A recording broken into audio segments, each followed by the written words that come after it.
প্রধান উপদেষ্টার সাথে তারেক রহমানের একটা বৈঠক রয়েছে, তো সেই বৈঠকের পর তারেক রহমানের দেশে ফেরাটা সহজ হবে কিনা আপনি কি মনে করছেন? এই ব্যাপারে ওনার তো দেশে ফেরার তো কোনো অসুবিধা নাই।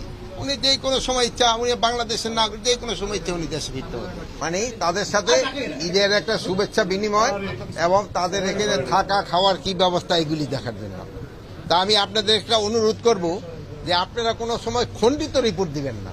কোনো রিপোর্ট আমরা যেটা বলি এটা পুরাটা বলবেন, পুরাটা না বললে এই খণ্ডিত রিপোর্ট যেটা দেওয়া হয়, এই খণ্ডিত রিপোর্টগুলি কিন্তু এই পার্শ্ববর্তী দেশ যারা আমাদের তারা কিন্তু তাদের সাহায্য করে। এরা ওই খণ্ডিত রিপোর্টের উপরে একটা মিথ্যা রিপোর্ট প্রচার করে। সেই জন্য আমি আপনাদের কাছে অনুরোধ করব যে আপনারা কোনো খণ্ডিত রিপোর্ট দিবেন না, দিলে রিপোর্টটা সম্পূর্ণটা দিবেন। আমি যে কথাটা বলি ওইটা সম্পূর্ণটা বলবেন। এটা কি আপনারা রাজি আমার সাথে নাকি? কোনো সময় আর খণ্ডিত রিপোর্ট দিবেন না তো? দিবেন না। 2 নাম্বার হলো এখানে